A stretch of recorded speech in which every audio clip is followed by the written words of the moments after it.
I think we finished Pasuk Zion yesterday, if I'm not mistaken. Perek Hay, Sefer Shoftim, Pasuk Zion.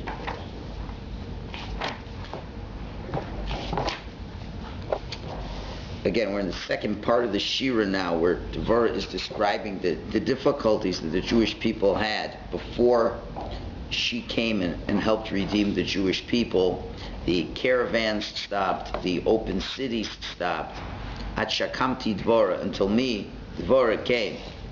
And we mentioned that was a bit of arrogance on her part, to seem to say it was me till I came and I did it.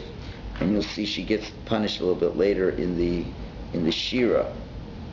You know, Rabbi, I was just thinking about that. It's hard to tell when he's supposed to have that bit of arrogance, which is good, and when he is supposed to be more tzniut and not show it. Like it's a.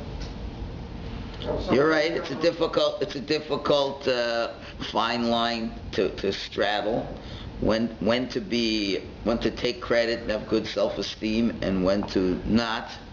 Yeah. It's not easy to know. Shira is Shira is supposed to be totally giving Hashem all the credit. It's hard to know. It's a good question. It's hard to know. When you're going to feel. I mean, it depends. Do you feel it's you, or do you feel it's Hashem? If you feel it's Hashem, then you're not being boastful. If you feel it's you, then you are being boastful. You're saying, "Oh, look what I did." It's usually being boastful. Or say, "Look how Hashem helped and used me as the agent to help, and it's all Hashem." They're not being boastful. I mean, obviously, this is the Rabbi Hashem is really scrutinizing her, as He scrutinizes all tzaddikim. But I really didn't prepare a whole talk on that for right now. So it's a good question. It's a good question. Yeah. I think that she means shikamti from the word l'shakem, to rehab the Am Yisrael. I redid new of them. Doesn't mean me, I came and I did it. L'shakem, l'taken. Okay, to fix up. That's interesting. In modern Hebrew, that could be, but the Meforshim of the biblical Hebrew just means the lashon kum, to get up. Yeah. But that's how they learn lashon kum. Shakamti, who's the Metzudas and the others explained that it's an expression of getting up. Rashi, kamo shakamti, like I get up. Okay, let's move on. Pasuk Ches. So Pasuk Ches is a very hard pasuk to translate. So let's begin. Pasuk Ches. Yivchar. Yeah, there's two different ways to learn this pasuk.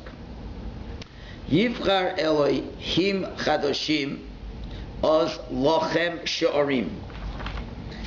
So Metzudas, I will say it's the more Pashup Pshat. Metzudas David learns Yivchar Elohim Chadoshim, when the Jewish people chose for themselves new gods.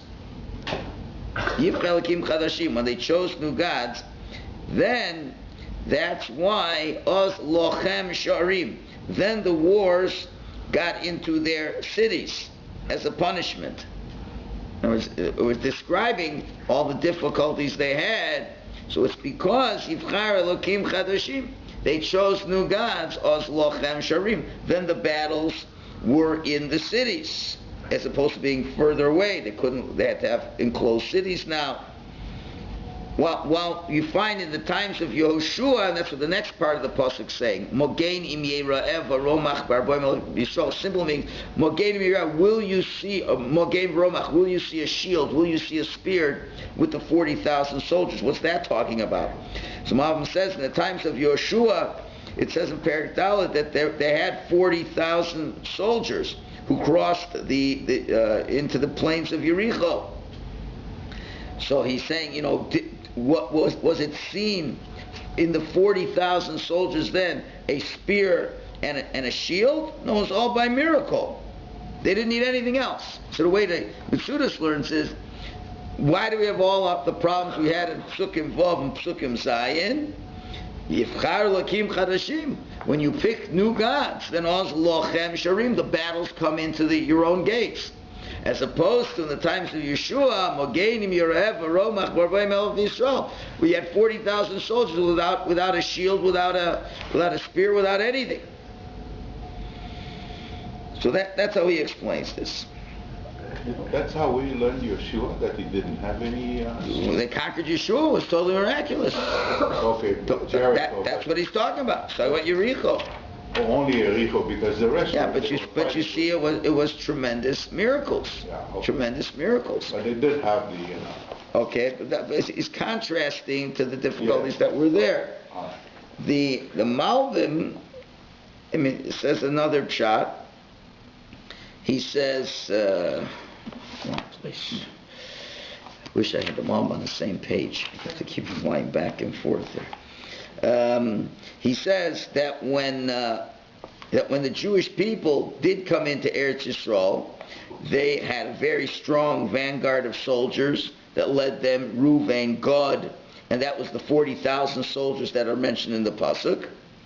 But he says, but now none of them came to battle. The old guard of soldiers who we used to count on in the days of Yeshua, Gad and Reuven, those were the real leaders, the 40,000 soldiers. They weren't volunteering for this battle. There were no more. There were new soldiers, Zvulun and Naphtali, who were not known for being soldiers until this war.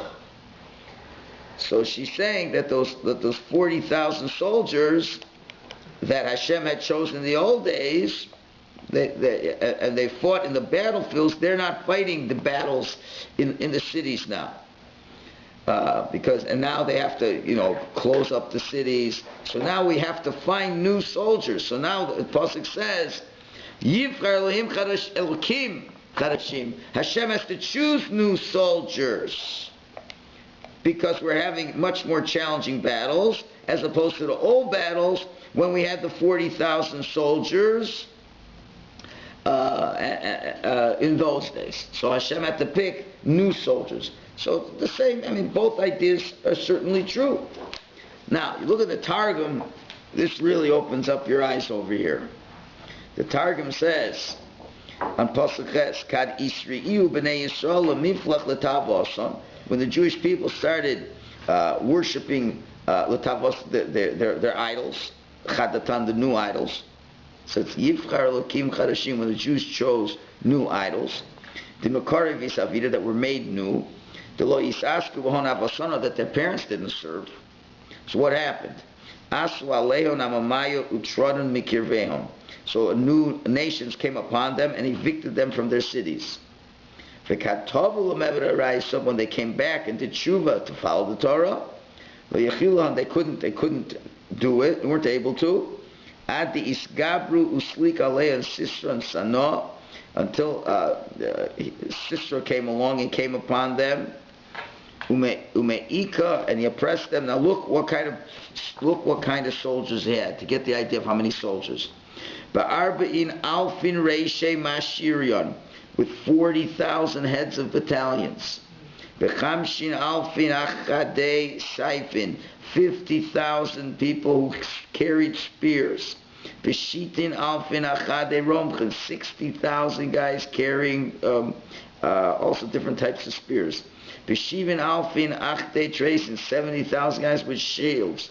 Besomnan Alfin Mechatzik Iraya, 80,000 archers. You doing the math? Right. 40, 50, 60, 70, 80. That's 300,000 soldiers. How many did the Jews have? 10,000. Okay, 30 to 1. 30 to 1, and don't forget, besides the 900 chariots. Iron chariots. Right? And their riders. So he said all these thousands and thousands, all these camps, they couldn't do anything before Barak and his 10,000 soldiers that were with him. Right? I don't know, where he ties that, how he ties that into the pasuk. Hashem, in other words, when they chose other gods, then it became battles in the Sharim, and he says, and as if say, and did you think you needed the shields and the Mogenim Yorev Romach? I mean, where it ties into 40,000. I mean, He doesn't explain that. You have to come on to the other Meforshim for that. This is not in Shirat Dvor. This is already past that. No, we're all in the Shira. We're still in the still part of it? All this Shira's going on for a long time. We're not getting out of the Shira so fast. She's describing all this. She's describing all this. Okay. And he brings all this down. Yeah. So really, there was no hope for the Jewish people against them.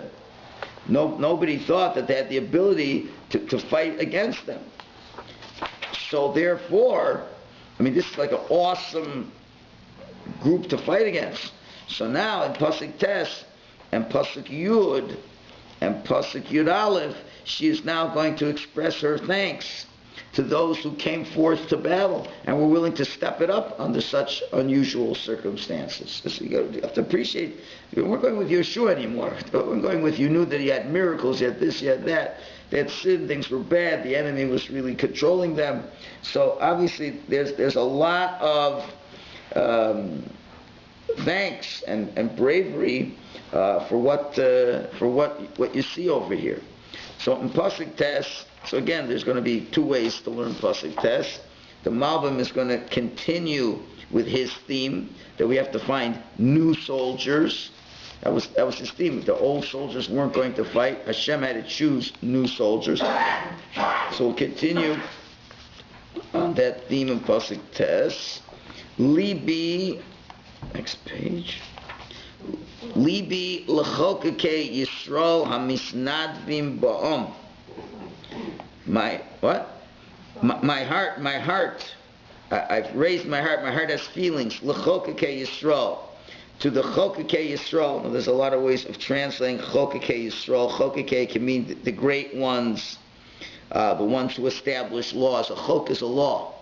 So Metzudah says the great ones who are called Mechokekim because they place the laws and make them happen. Important people. Hamisnadvim ba'om, who are the ones, again, who volunteered amongst the people, the 10,000. Right?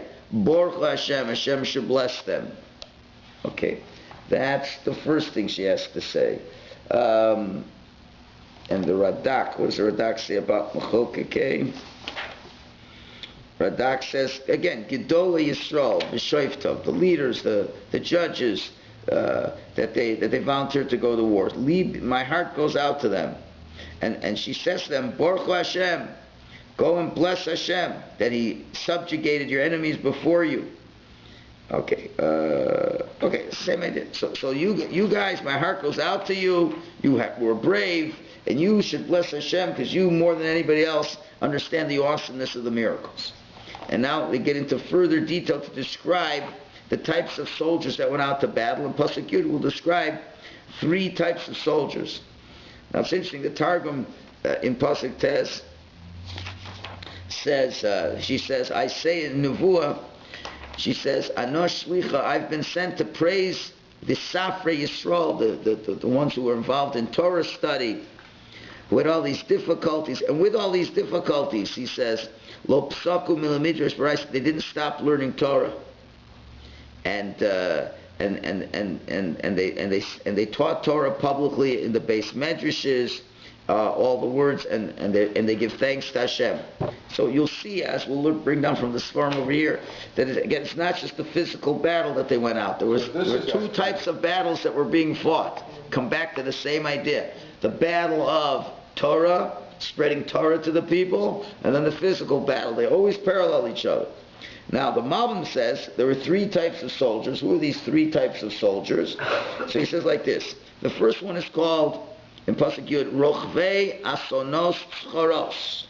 The people who are riding Asonos Choros, which donkeys, who are Choros. How does he explain Choros? White donkeys. They're those who were riding on white donkeys. So that is referring to the first level of people who came, of the 10,000. And these are the wealthy. The wealthy ones who can do business, and they go in their fancy cars, So they came in their white donkeys. That's what they had to go and to come to the battle. That must have been a good type of way of getting around. All right. So that's one group. The second group is called Yoshvei al Medin. Okay, those who sit, literally means Almadin in judgment. So the Malbim learns over there, those are the Shoftim who engaged in Torah. So they're not necessarily rich, not necessarily poor. That's the second category of people. And the third ones are V'hoche al derech sicho, the ones who go on the path.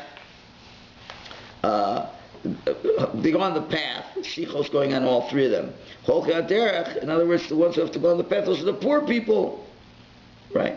So that's the three categories: rich, scholarly, and poor. And all of them, sichu, they should speak out God's wonders. All three of you different types of souls, you should all speak out the wonders of Hashem.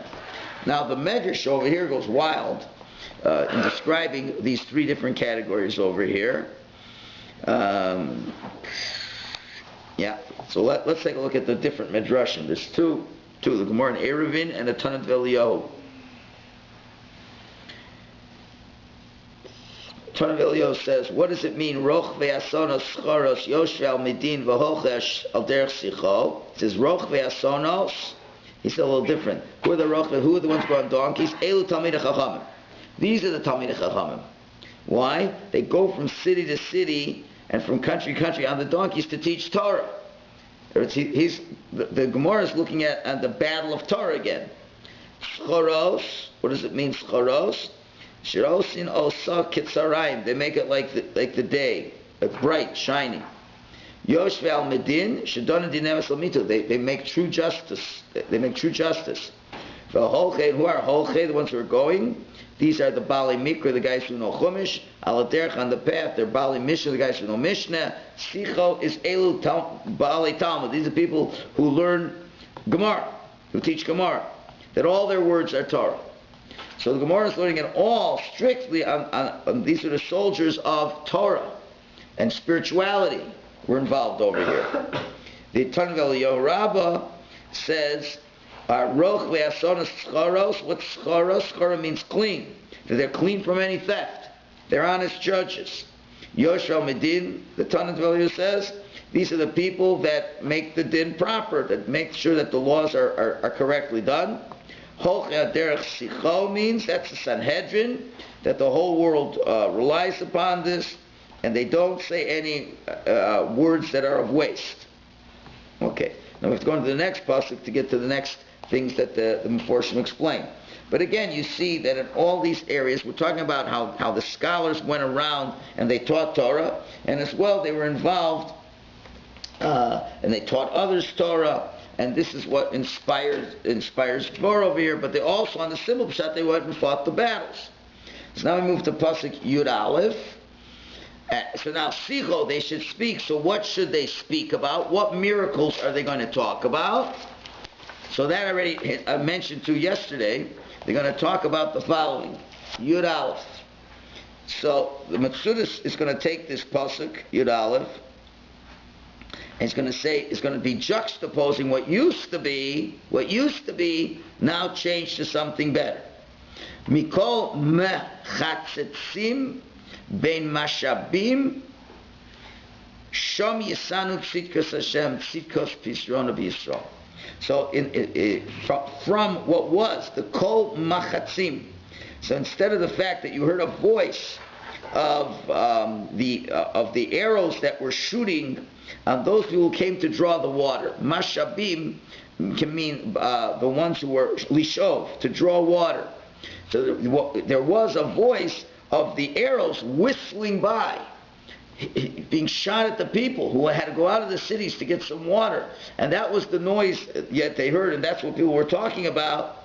So instead of that noise, from a noise of whistling arrows upon those who were drawing the water, in that very same place, Sham over there, Yisanu Tzidkas Hashem. The noise you're going to hear are people speaking over about the righteousness of Hashem. Right? And how he's able to, and how he was, and these cities were desolate cities, and now and they had to be enclosed cities, and now the salvation came, and now the cities can be open now. Sham Yisanu, now they will speak over it. Tzidkos Hashem, the righteousness of Hashem. Tzidkos Pisrono B'Yisrael, he's able to have the Jews live in open cities again. Os Yordu Lashorim Hashem, then they go down to the gates, the nation of Hashem. In other words, a total change happened again. That things now were very peaceful. How does the Malbim learn this? So the Malbim, again, we're in Pasuk Yud Aleph. So he learns that the voice is, that these are people who went down, he's talking a different kol and ganzen, totally different noise.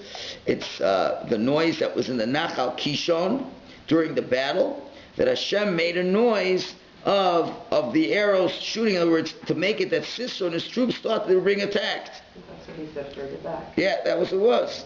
And then we give over righteousness to Hashem, that he did this for the Jewish people.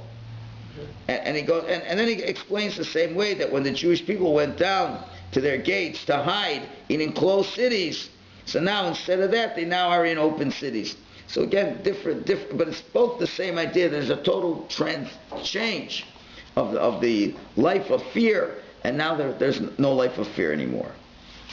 Okay, the Malbim talks about all other types of terrible things that the enemies did for the Jewish people and how things got better from that. It expands on the same theme. Now, the Ton of Eliyahu is talking about all the greatness of these people who fought in battle. So he says, Mikol Machatzim, he translates them, those who, from expression of mechitza, separation, and chatzitza, something that's an external thing on the body. He says, these are the great scholars who talk about what is tomei, and tor in its right place, the laws of Shabbos. In other words, laws that deal with chatzitza, when you want to go to the mikvah, or mechitza, laws of Shabbos with mechitza. They were teaching them the laws of that. Mishabim, and from that what they were teaching people were drawing, not drawing water, but drawing what? Torah. That's compared to water. So he's describing what these people did, that they continued to teach in amazing ways. So that's the basic idea. When the people who were the teachers of Torah now were teaching others, so what's happening is they were they're drawing forth the well springs of Torah from the people. They're drawing out Torah from the people. And that's what the Targum says, that the house of study were filled with people who were learning Torah, and they were keeping the Torah. And the scholars were going from city to city in every boundary, and they didn't stop teaching Torah to others. Then when you have all that, so us, Yordu Hashem Hashem, then they're able to go from the fortress cities and go into the open cities and not be afraid. And notice what they're called now in Pasuk Yud Aleph. They're called what? The Am Hashem. They're now back to being the Am Hashem. They're the people of Hashem, that Hashem loves them now. Okay. So this has happened after they defeated the It's all during the process. The process How of long the did this change. take? Because We don't know exactly, but Dvorah, I'm sure before the battle happened, she had to get them all back to do tshuva. They probably it was under difficult circumstances. They were forbidden to teach Torah, and she encouraged them, we got to get back to learning Torah and teaching Torah, and the leaders have to do what the leaders are supposed to be doing, and she's getting them all pumped up to do what they're supposed to do. But they were serving out of guts. That's the whole That was reason why- before. That was before.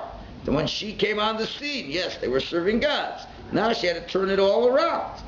So this is all describing the process of turning it all around. In other words, coming back to the same point we were over and over. The first battle was the Milchamta Shel Torah. You had to come back to the war of Torah. You got to win the war of Torah. When you win the war of Torah, then at the right time we're ready for the war of the enemy. And when it's the war of the enemy, you'll see you won't have to do anything. You'll just get down there, you'll come down to the mountain, and Hashem will put in the mind that the enemies will be foolish in the way they fight, and you will win that battle. And again, that's the theme throughout the Shira. Throughout the Shira, it's not what you think you see, it's what's beneath the surface. It's the fact that you need the same warriors to fight for Torah. Right? So then if they fight for Torah and we're successful and everybody's following a Jewish path, and it's a big war. It's a big war to get people to want to serve Hashem and to learn Torah. So if you win that war, then when you come to the other war, you'll be successful in that war as well. And that's why the Meforshim keeps going back and forth the different layers. Is it really soldiers? So some portion say it's real soldiers, then they go back and say it's different soldiers, the ones who are soldiers in teaching Torah and spreading it. You need the same bravery and courage to be able to do that. To go try to be makar of somebody. With the bottom line is what you need is courage. I don't want to call him up. He'll think I'm crazy. Go to a secular person and encourage them to learn Torah. They're going to yell at me. They're going to think I'm this. They're going to think I'm that. So you have to be brave. But the reason we're not makar of people is only for one reason. We're scared. That's all. If you weren't scared, you would do something. Just do something. What's the worst that's going to happen? They're going to insult you. They're not going to talk to you. They're going to think you're crazy. So you have to get off your seat and go around and encourage people, and you make that even encourage religious people to be more observant, right? People don't want that either. So you got to move around. You got to spread the message. So if you do that, then Hashem will take care of the other battles. That's what he's saying.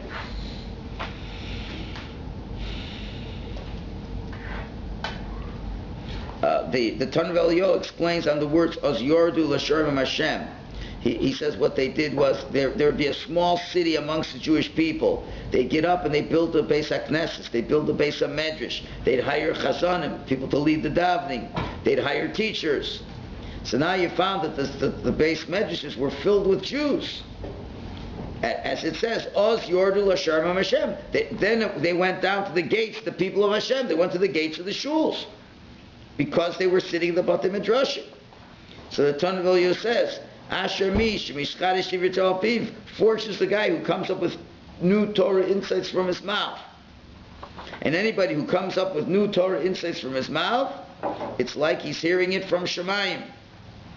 And that's what Hashem says. Bini, my son, build for me a Beis Medrash, because the reward of that, I've got so much reward to give you. It'll all be yours. And for that I will save the Jewish people. And that's what he brings down the psukim from before. He says, Yivchar Elokim Chadoshim. Listen how he learns this. Back to Pasuk Ches. Yivchar Elokim Chadoshim, he learns, Elokim Bocher B'Chidush Torah. Hashem chooses your Chidushei Torah. He loves the insights of Torah that you choose. That's how he learns. That's how he learns. Yivchar Elokim Chadoshim. Hashem chooses your Chidushei Torah, your new insights in Torah. And then Oz Lechem Sharim. Then you'll be able to fight in your gates. You'll be protected, and it'll be just like when there were the 40,000 soldiers. Okay, and he says when you have 40,000 soldiers that gather together, and if you have a group amongst them who are Torah scholars, it's as if they're all holding shields and swords, and they will be able to be successful in battle.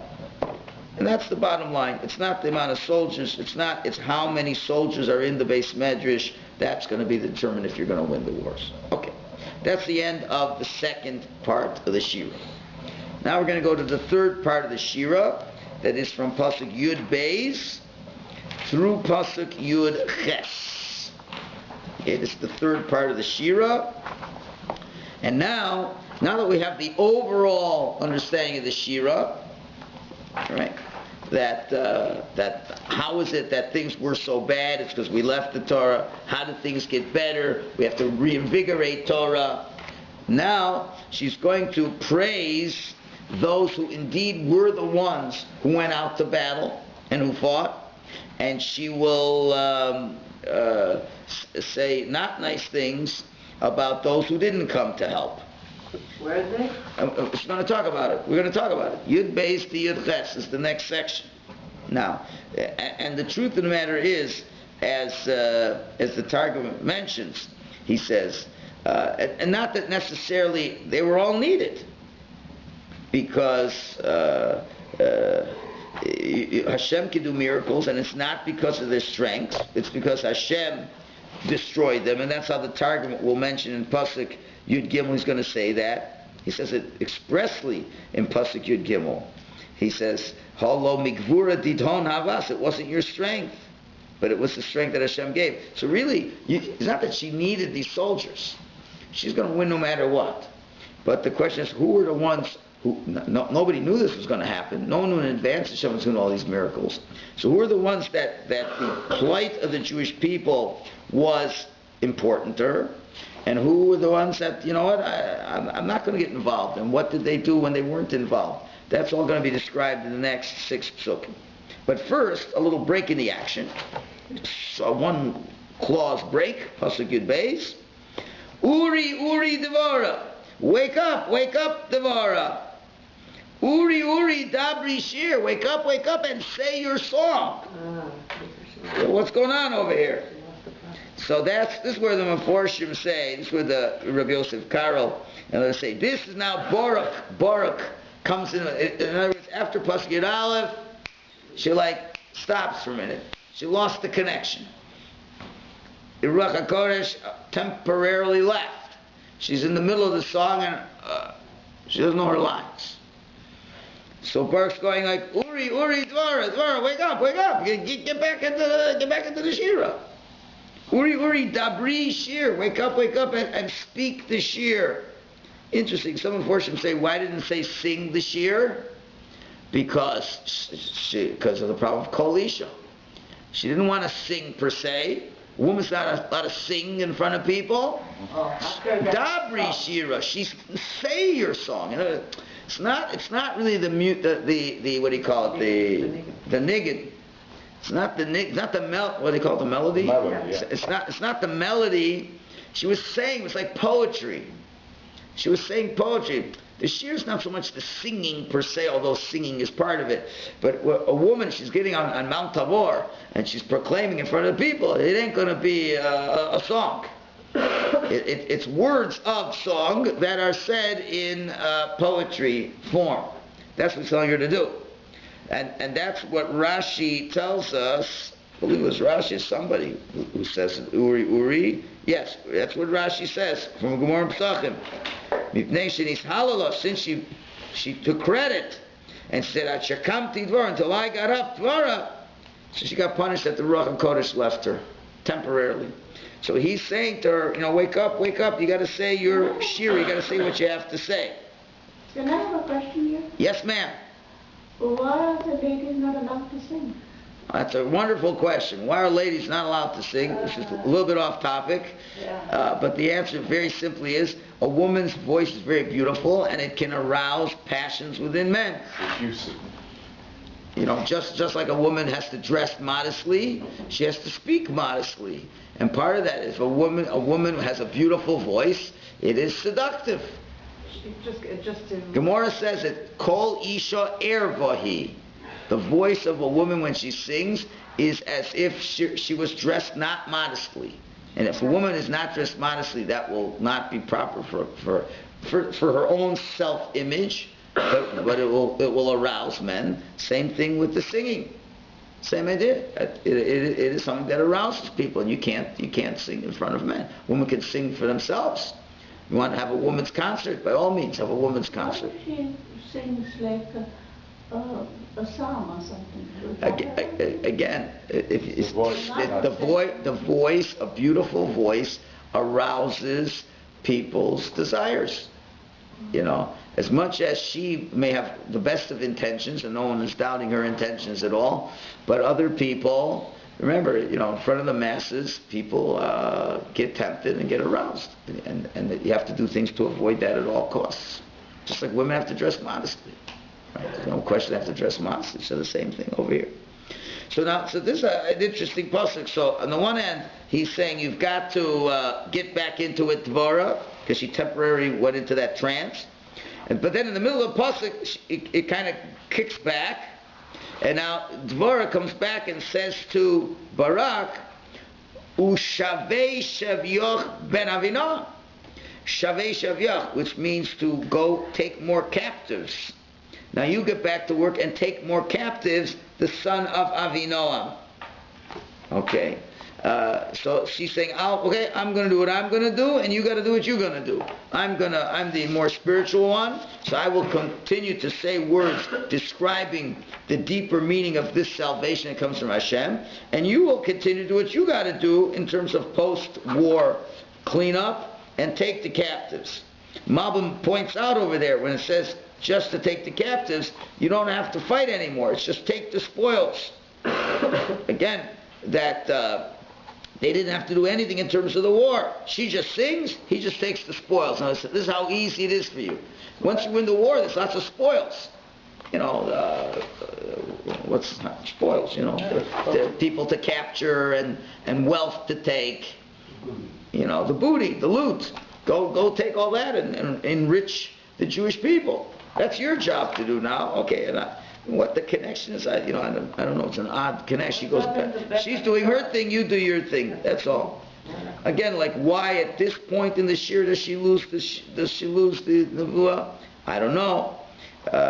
But we said it was a punishment. I know, but why at this point? Why in Pasuk Yud Beis? Maybe after the third section she could have lost it. It doesn't say why she lost it at this point, but that's clearly how they all understand that she lost it as some kind of a punishment. So she's singing in the middle of the war? Wow. No, the war was over. They won the war. But now when you win the war, there's the mop-up operation. There's the spoils. There's all the other things you got to... You win the war, the soldiers are dead, but, these were nations that had lots of people. And, to the winner go the spoils of war. So you've got to deal with doing all that stuff that happens afterwards. Make sure that, maybe there's less people worshiping Avodah Zarah, cleaning it up. And that has to happen. That's your job. Okay, Pasuk Yud Gimel. Oz Yorad. Now we're going to talk about who are the people who fought, who are the people who didn't fight. So he says, Oz Yorad Sorid La'adirim So what does the Masuda say? That so Oz at this point, he says, whatever, there was the remnant of the Jewish people. This is the Sarid. Sarid is like the leftovers, who were able to go down. In other words, not the strongest people, who went down la'adirim, to those who were great warriors, to the strong ones. In other words, the weak ones, the leftover guys, they went against the very strong ones. Hashem Yerad Li B'Gibarim. And really what happened is Hashem gave me, meaning us, rulership over the Giborim, the ones that were very strong. So it's a double expression. She's just saying in general, Hashem gave the weak ones the ability to overcome the ones that were very strong. That's how the Metzudas, that's the Pashup Shah. The Malbim says she's going back in history. Going back in history. And saying there's a big difference between the salvations that happened earlier and the salvations that are happening now, the Malbim explains. He says in the olden days, in the days of Ehud, it was all b'derech TV. It was all a natural way. Ehud had a plan. He hid the sword under his clothes. He had a whole idea how to kill Eglon, and he had the soldiers ready. It was a very natural type of battle, as opposed to this salvation that came so miraculously. So he's saying, at that time, in the days of Ehud, Yarad Sarid Ladirayam. The Sarid is a reference to Ehud. Sarid means an escapee also. So why was Ehud called an escapee? He escaped from Moab after he killed Eglon. So at that time, the escapee was able to, and here La'adiri means because of the mighty ones. So Ehud escaped. He went away from Moab, and then he was able to fight back with the help of those who came back and helped him with him when he went to those of Ephraim, and he was able to destroy them, and he was able to win, even though they were very, very weak people. Well, the truth of the matter, no, they weren't weak. Remember over there, what did we remember we said? That Eglon and Moab were not strong. And even though they weren't strong, so in other words, it's very natural. They made a plan, he did it, and they destroyed them. He was able to destroy them. Now, as opposed to not in this time. In this time, it's Hashem Yerad Li B'Giborim. It was Hashem who went down for me, and not the mighty ones, not the strong ones who were with us. Right? It was a weak group who fought against Giborim, who fought against great soldiers. That's how the Malbim understands this. Okay, and the Malbim continues with this theme into the next pasuk as well. Not everybody does continue the theme into the next pasuk with this. But who are these Adirim. So according to Malbim, Pasuk Yudal is continuing, who are the Adirim who helped in the days of Ehud? Meaning Ephraim, Shorsham B'Amalek. It was those from Ephraim, the group from Ephraim who helped Ehud, who Shorsham B'Amalek, who uprooted Amalek. Remember, Moab didn't go alone, they went with Amalek, they went with other nations. So uprooted Amalek. It was rooting Amalek. Acharecha, after you, meaning after Ehud. They went after Ehud. They uprooted Amalek. And then Acharecha, and then after that came what? Binyamin Bamamecha. He was also with them, because remember, Ehud was from Shevet Binyamin. So it's Shevet Binyamin. And they were all very strong people. Not as opposed to this war. Again, it's in the old war, it was those people who were from Binyamin, the people from Ephraim, those were the strong ones, as opposed to this battle, which was different. Mini Mochir, they're from, they weren't such strong people, but they were those from Mochir, who were Yordu Mechokakim. Those are the people who went down. They were the scholars. They were Mecholim scholars. They weren't great warriors. Umizbulin Moshkim B'Shevet Sofer. And you have also from the tribe of Zvulun, who were not people who were great people who could carry the spear and the other things to do battle. So again, it's both are discussing the differences of the battle, as opposed to a natural way where we should have won, and those over here we really shouldn't have won. It was all miraculous. However, we'll see next week the other Meforshim take a whole different slant and begin the criticisms of those people who did not go to the battle versus those who did go to the battle. Okay, so we'll continue Yudalit again next week.